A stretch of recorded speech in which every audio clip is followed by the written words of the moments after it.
Traditional approach to its management in poultry? There is, Okay. and there is also how do I put it? Managemental approach as well. So let me assume that farmers are taking care of the managemental approach. Let me say that nutritionally, it depends on the season. And heat stress, dry season when the heat is very high. Recent time we have the temperature has climbed as high as 39, 39, 39, close to 40, 38, and you see a lot of birds, so they are dying in droves on the farm. So I would like to know, is there any nutritional, is there a way we can alter our formula to reduce the level of mortality we face during this mash period? Thing that many people, I will say two things about that. One thing that people used to do is that they tend to reduce the nutrient density of the food, especially the energy level. Okay. That's what most people do. Try to reduce I will not mention the regress now. They try to reduce the energy level because rate of metabolism is also affecting birds and all that. So it's a good thing, it's not a bad thing. But at the same time, when you try to lower the nutrient density of the food and you feed the same quantity, the performance, the outcome will drop. Because birds must eat up to a certain nutrient requirement per day before they will give you a certain outcome, production rate. So instead of that, why not combine managemental approach with nutritional approach? Try to feed as early as possible before 9 a.m. Let them eat before 9. 9 is even. If you can even feed them as early as 5. No, I'm talking about they must have finished their feed before 9 a.m. Okay. Now, there's always an eat up time. Yes. So they must have finished their feed before 9 a.m. And in fact, majority of the food for the day, you start to finish that time. Then two, nutritionally, we can bring in some electrolytes. Okay. Like sodium bicarbonate. Okay. Now we can bring in vitamin C as well Okay. into the food. Now because when Or in water. it depends. It depends on the intensity. Okay, which is more effective? The fastest one is oral. Okay. Water. Water, it works almost like instant. Okay. Not like it's going to reduce the sweating or the heat like that. The heat is still coming, but it will just bring a little comfortability. Yeah, it will help to bump up the free radicals. Yes, in the system for that moment. But if you want to ensure continuous removal of those free radicals, like you've mentioned, and a lot of comfortability for the birds, bring it through water, through feed rather. So once they are on a daily basis, as they are taking it, okay, let me say this: when birds are stressed with it, they tend to pant. Yeah. And if you take a sample, I read an experiment by somebody in Indonesia. He said they took a sample of the carbon dioxide that comes out of when they are panting. I think that experiment is in India. It's one of the temperate region. So they took a sample of it. They discovered that the high level of carbonate is in that breath that is coming out. So and that carbonate is one of the CHO that is inside the carbohydrate that you are giving birth. I don't know if you get that. The carbohydrate is made of carbon, hydrogen, and oxygen.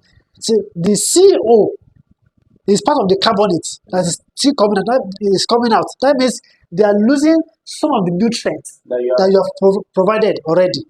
So now, there's another school of thought that now say that more that they are losing, supplement it in the feed by bringing in a little level of carbonate into the feed, like sodium bicarbonate. So that one will help them to maintain homeostasis. Okay. For example, in a ton of feed, like what's the maximum level of sodium bicarbonate that you can produce? It depends on it depends on some factors. Okay. If you want to use it continuously, continuously in feed, you can use because our environment is not predictable. Sometimes in a single day you have a stable environment between 10 o'clock in the afternoon it changed, in the evening it changed. So in a day you are having like 3 different climatic temperature range in the same day. So with that, the birds are adapting and readapting to the next variation. So it's always good to have it continuously, sometimes in feed, so that the birds will not be too much discomforted, in quotes, if there's a word like that. Okay? Now, like a kg to 2 kg per ton is not bad. But continuously. But when you are having high level of temperature in the pen, unfortunately, most of the farmers doesn't check the temperature, environmental temperature in the farm. And that's why there's a need for sometimes to have a small thermometer inside the pens. In my factory, in my vitamin room where we store our premixes, you will definitely see a temperature range. We take it in the morning, in the afternoon, in the evening. Despite the fact that the place is a control system. I don't know if you get that. It's a control system. It's always cool when you enter. You feel comfortable. The vitamins are stored in the very cool. We are still taking a bit upon ourselves to take temperature per time. When the temperature is getting higher, possibly the heat outside is coming inside, there's something we do. Okay. We can increase the temperature of we can lower it. You get so that the premix will be well stored. So in cases whereby you have high temperature in the environment, you can use sodium bicarbonate up to like 3 kg per ton. It's an electrolyte. It's not like salt. And you know, funny part of it is that I've seen that some farmers will put in more salt. In fact, that was the next question I was going to ask you. The consequences of excessive salt intake in poultry. Yeah. Some will put in more salt. And some will put it... Sorry to cut you short. There was a formula I saw that the farmer went as high as 8.5 kg of salt in a ton of feed. Well, that is good. I want to believe that the farmer wants to make it sweeter. I would not say that the farmer is wrong because I don't know what he wants to achieve. He may have the reason. So, but I believe that is not professionally correct because there is a level of sodium and chloride level that birds need per time. For example, broilers need between 0.16 to 0.23% of sodium and chloride. I think most of these things just people need to be re-educated and be in tune with the current realities and current scientific inventions. Yes. Because like we witness regularly, who will tell you, don't tell me that. Yeah. I've been doing this thing for 20 years. So for me, the next time I just like, sir, do you want me to educate? I don't like arguing with people. You don't want me to educate you or you want to do what you're doing?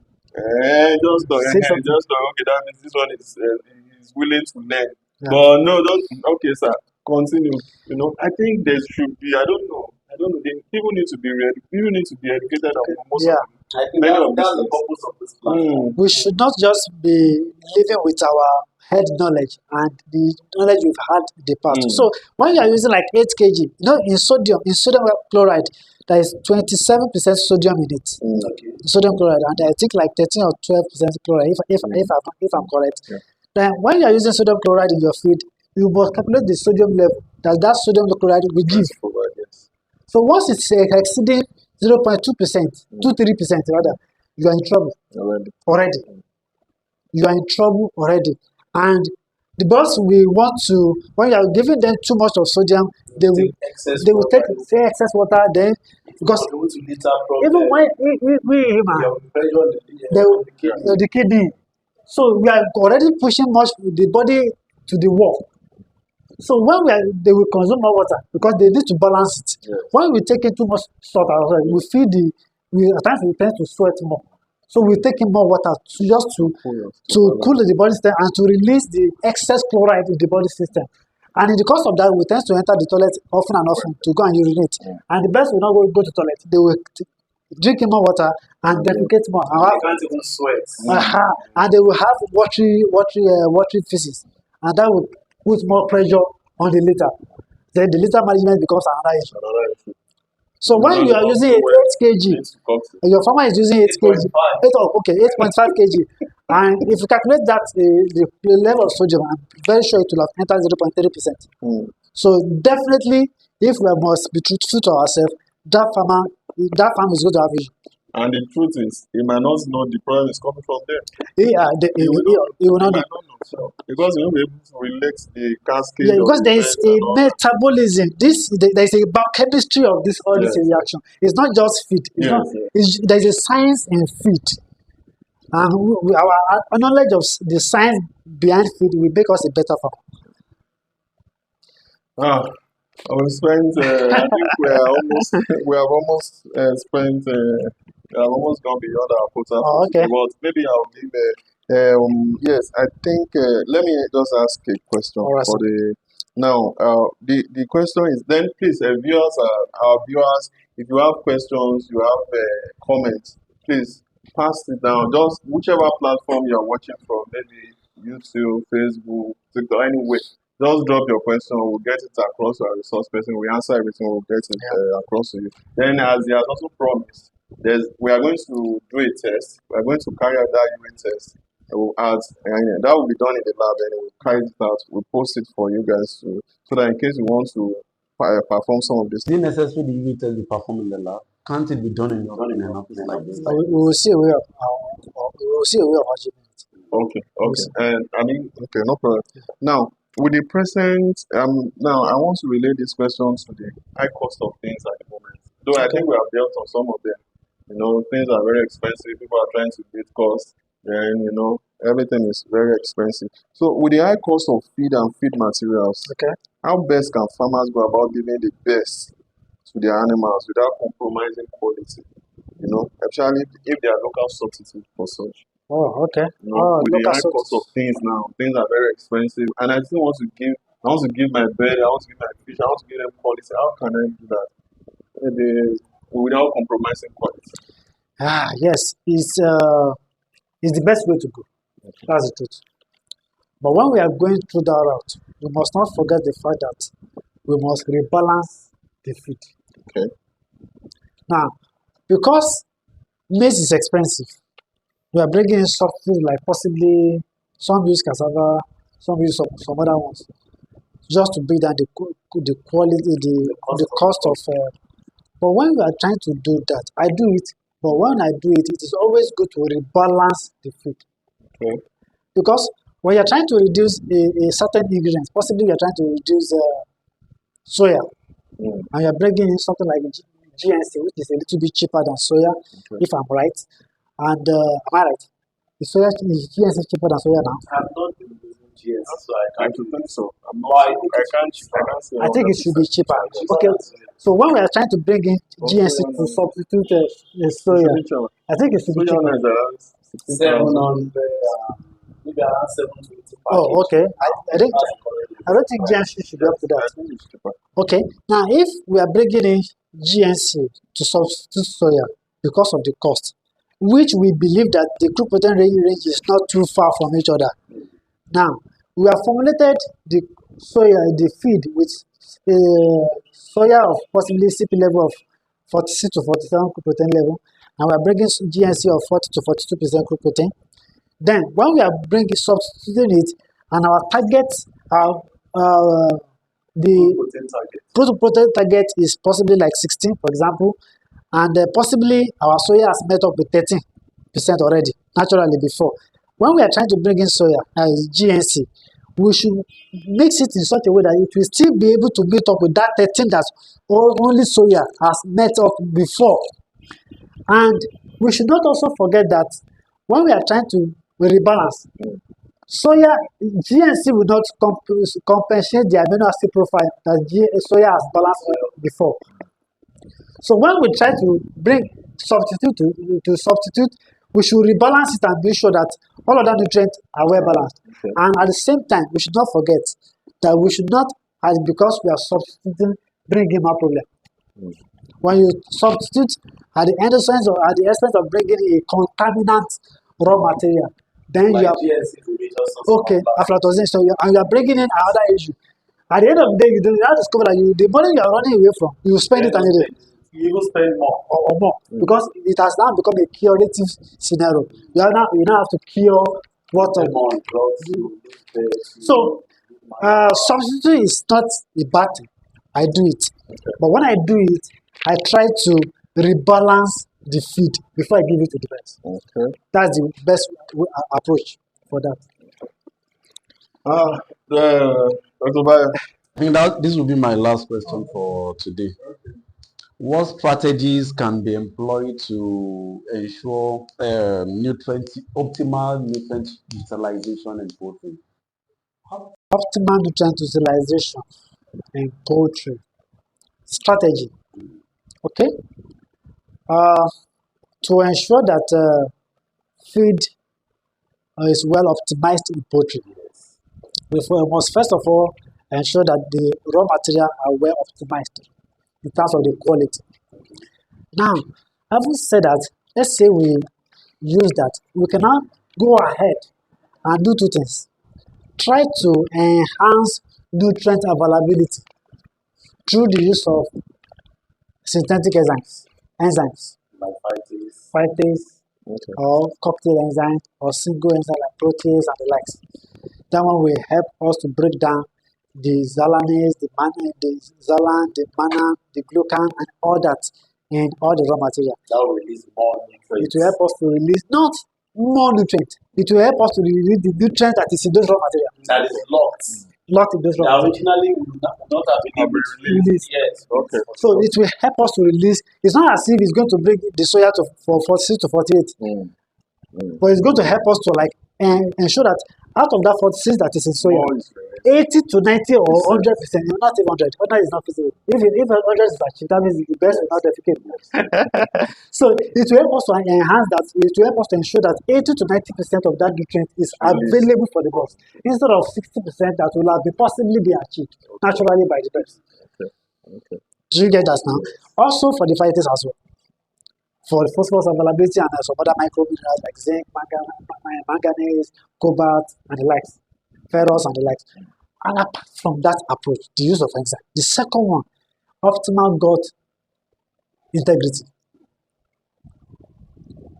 Optimal gut integrity. When the gut is well managed, nutrient digestibility becomes easier. Even absorption is optimized. It's optimized. There is a belief that a lower pH level in the gut ensures 80 to 90% digestibility of most of these nutrients. Okay. So why not lower the pH level? By use of what? There's a lot of things you can use. Acidifier. You can use acidifier. The feed. So that you are preparing the gut that this my gut, I must get the Must best get the best out of of you. you. And there are a lot of gut products you can use. You can use probiotics, acidifier, AGP, and the like. There is a lot. So just ensure nutrients is not lost in the gut, because some of these facultative bacteria, they also want to feed on the nutrients that you are giving to these animals. So these are anaerobic bacteria. So like the coliform, the Clostridium perfringens, they want to feed. And the more they feed on the nutrients you are giving them, the more they proliferate, they become small. Yes. And when their population increases, they constitute problem. Why not lower their population in the gut by using gut health products in the feed?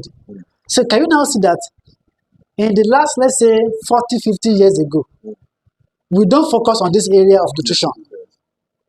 But as science increases, we are now seeing that there is a need for us to maintain the gut of the birds. There's a need for us to enhance nutrient availability to the birds. And there's a need for us to ensure that these birds are eating what they needed per day. Not just formulating and getting 2007 kilocalories of energy, but ensuring that they eat the quantity that is released per day from that 2007. So we must ensure that we use some additives. Okay.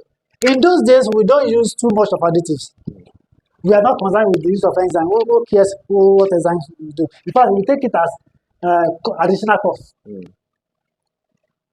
But if a farmer is thinking the use of toxin binder, the use of enzyme, the use of gut health product is additional cost, now you are only shooting yourself.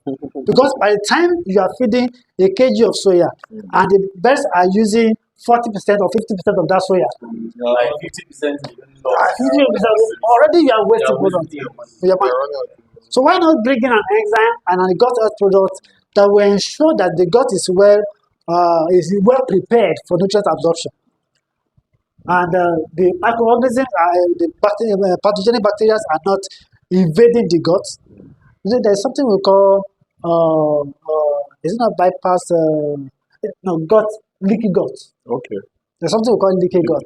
When anaerobic bacteria have invaded the gut, they tend to eat up, let me just use this layman language, heat up, perforate the gut lumen.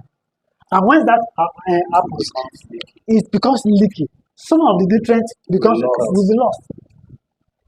And but it is to the innocent of these pathogenic bacteria, they are only doing their own activity.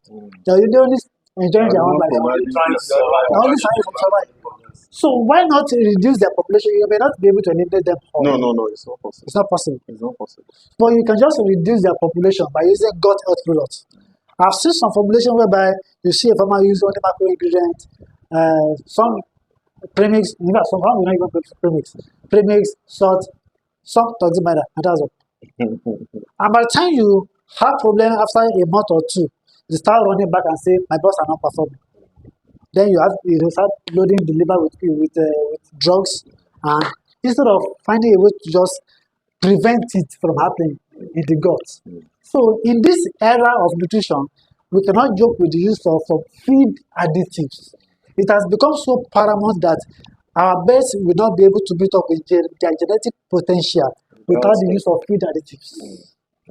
So when we have food additives like enzymes, like toxin binder, like gut health products, like electrolytes, mold inhibitors and likes, you have to take care of the gut. You have to take care of. Let me even chip in one or two things. The genetic makeup of the birds we have now is a lot different from what we used to have 30, 40 years ago. So their nutrient requirements is more than what we used to have many years ago. So those we used to remember 50, 60 years ago can actually do well without some of these things. But because of the genetic improvements that have gone all over the years, what we have now cannot do well unless we put in some of this microbes. And also that we also want to get 2 kg of broilers in 5 weeks. Yes. You want to achieve 2 kg in 5 weeks is in 4 weeks. so with our target and all that, which is genetically they can achieve it. But for us to be able to get there, yes, we have to ensure that we give them. We are giving them less quality food. You don't expect them to give you something. Thank you so much. I think this is a convenient spot for us to stop for this week. All right. It's been very enlightening. It's been very educating. It's been explosive. In fact, I have a series of questions that I was not able to answer. But I believe we still create an avenue to bring Mr. Peter another time. But because we have so much to discuss, we have so much to dish out, we have so much for you guys to benefit. It's to help the industry, to help farmers, to help your business, because things are changing. You need to change with the trend. You need to be able to run your business with the latest information so that you'll be running at the loss. Yes. So it's been nice having Mr. Peter around. Thank you. And of course, you guys have to stay tuned. The next episode is going to be more exclusive. We are bringing another person that you are going to enjoy. Yes. So please stay on the page, like our page, share it to your friends, share it to people that you feel we need all this information. We are not collecting anything from you guys. It's free. So just share the information, share it to people, let everybody be aware. Share the page with your mom, with your dad, with your friends, with anybody, with your fellow farmers, and let it go viral, let everybody get one or two things from it. We are going to be also posting some things that we feel will help you guys. So thank you for being with us for this week. You're welcome. It's been very nice having you around. I'm sure we're still going to have thank you, Dr. Lyle. Thanks to everyone. We are glad to have you guys, and it's been very, very interesting. Thank you so much. So I think we call it a day. So we see you guys. Thank you for watching. Bye.